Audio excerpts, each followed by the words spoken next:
आज हम बहुत आसानी से घर पर ही बेसन की बहुत ही ज़्यादा टेस्टी और दानेदार मिठाई बनाकर तैयार करेंगे, जिसको बनाने के लिए ना ही आपको पनीर मावा की ज़रूरत पड़ेगी, बहुत कम सामान से आप इसको कभी भी बनाकर तैयार कर सकते हैं। तो चलिए देखते हैं कैसे बनाना है। सबसे पहले हम डालेंगे एक थाली में बेसन, तो यहाँ पर मैंने 2 कटोरी बेसन लिया है। क्वांटिटी आप अपने अकॉर्डिंग कम ज़्यादा कर सकते हैं। अब बेसन में डालेंगे हम दूध, तो यहाँ पर हमें ज़्यादा दूध नहीं डालना है। सबसे पहले हम 2 से 3 चम्मच ही दूध डालेंगे और अच्छे से मिक्स करेंगे। यहाँ पर आप एक साथ दूध मत डालिएगा, थोड़ा-थोड़ा करके डालिएगा और ज़्यादा से ज़्यादा हमें 4 से 5 चम्मच ही दूध की ज़रूरत पड़ेगी। इतना ही दूध लगेगा, इससे ज़्यादा दूध हमें नहीं चाहिए है।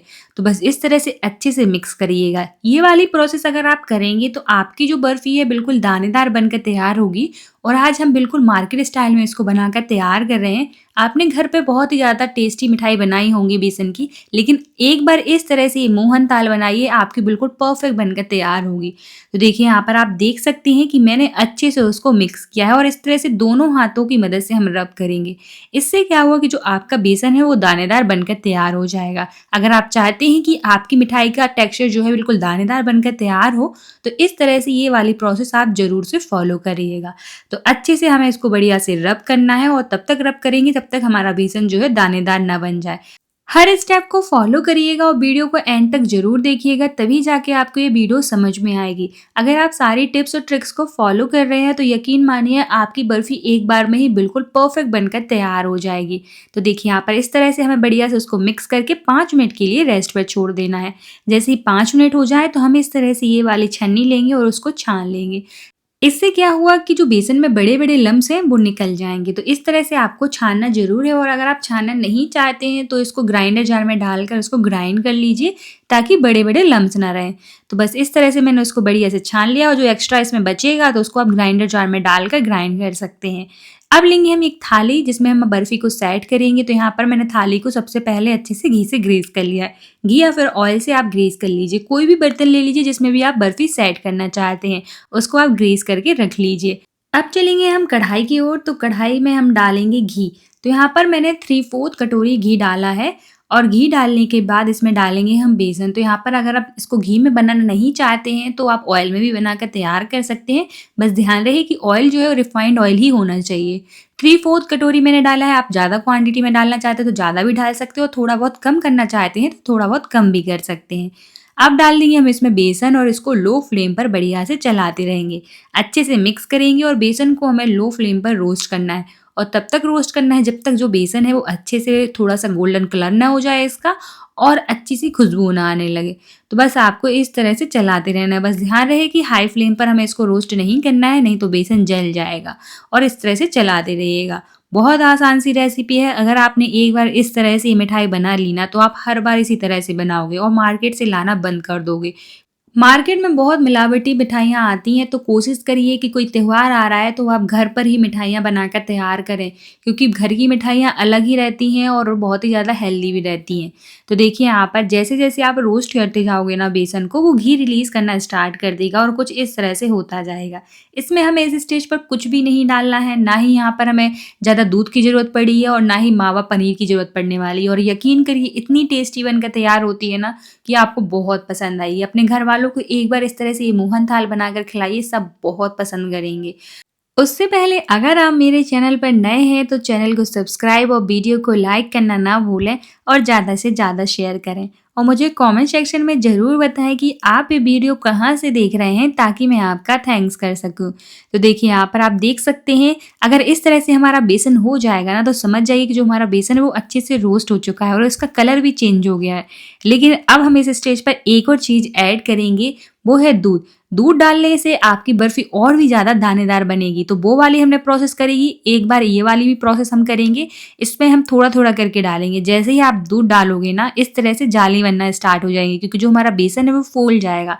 बेसन का हर दाना फूल जाएगा जिससे आपकी मिठाई जो है बिल्कुल दानेदार बनकर तैयार होगी। बस आपको एक बात का ध्यान रखना है कि एक साथ हमें दूध नहीं डालना है। मैंने 2 से 3 चम्मच पहले डाला है, जब इस तरह से जाली जो कम हो जाए, तो 2 से 3 चम्मच हम फिर से डालेंगे। थोड़ा-थोड़ा करके डालेंगे, हम बैचेस में डालेंगे, एक साथ मत डालिएगा। बस और इस तरह से चलाते रहिएगा। गैस का फ्लेम हमें पूरी प्रोसेस में लो ही रखनी है और बढ़िया से जो हमारा बेसन है, देखिए यहाँ पर आप देख सकते हैं कितने अच्छे से फूल गया है और इसी तरह से बस फूल जाने के बाद जो हमारी मिठाई है, बिल्कुल दानेदार बनकर तैयार होने वाली है। बस आपको इसी तरह से थोड़ा-थोड़ा करके दूध डालना है, ज़्यादा नहीं डालना है, 2 से 3 बार ही डालिएगा, मैंने यहाँ पर 3 बार डाला है। और जब बेसन कुछ इस तरह से हो जाए तो बस इसको हम गैस बंद करके रख देंगे साइड में। तो देखिए कितने अच्छे से रोस्ट हो चुका है और दानेदार भी बन गया है।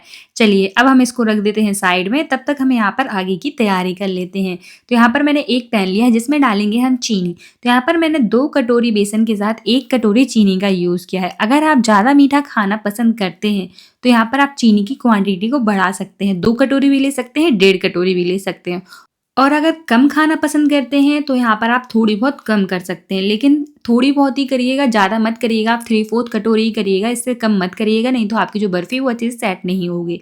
अब डालेंगे इसमें हम थोड़ा-सा फूड कलर और साथ ही में डालेंगे इलायची पाउडर और जितनी हमने चीनी डाली है उसका हाफ़ हमें पानी डालना है। 1 कटोरी चीनी के साथ हम आधी कटोरी पानी डालेंगे क्योंकि यहाँ पर हमें जो चाशनी है वो एक तार वाली बनाकर तैयार करनी है।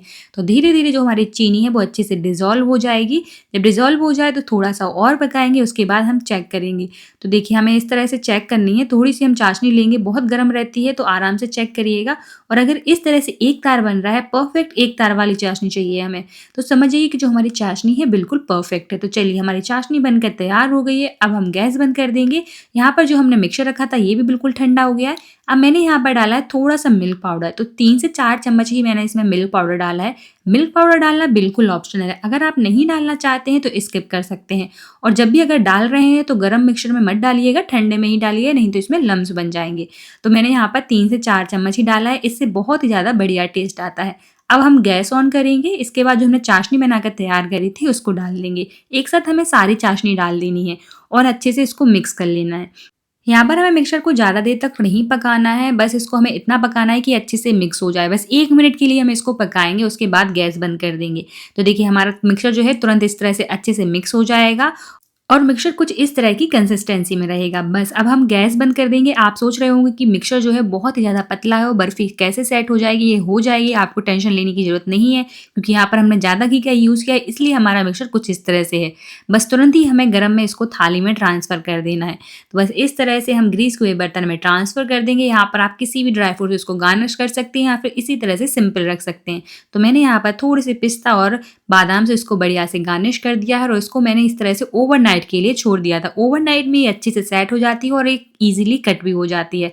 देखिए मैंने यहाँ पर रात भर के लिए इसको छोड़ दिया था, रात भर में ये अच्छे से सेट हो गई है। अगर आप जल्दी कट करना चाहते हैं तो इसको फ्रीज़र में रख दीजिए, जल्दी से सेट हो जाएगी। और देखिए कितनी सॉफ्ट और दानेदार बनकर तैयार हुई है। आप देखकर ये अंदाज़ा लगा सकते हैं, तो बहुत ही ज़्यादा टेस्टी और दानेदार बनकर तैयार हुई थी। तो एक बार आप ज़रूर बनाइएगा। अगर आप हर स्टेप को फ़ॉलो कर रहे हैं तो आपकी बिल्कुल बर्फ़ी परफ़ेक्ट बनकर तैयार होगी। बस हमें इस तरह से उसको बर्फ़ी की तरह कट कर लेना है। स्क्वायर शेप में या डायमंड शेप में जैसे भी आप कट करना चाहें बिल्कुल कट कर सकते हैं। तो देखिए बनकर तैयार है हमारी बहुत ही ज़्यादा टेस्टी बेसन की बर्फ़ी। इसको हम मोहन थाल बोलते हैं। तो आप भी एक बार ज़रूर बनाइएगा और मुझे कमेंट सेक्शन में ज़रूर बताइएगा कि आपको ये रेसिपी कैसी लगी। मिलते हैं नेक्स्ट वीडियो में।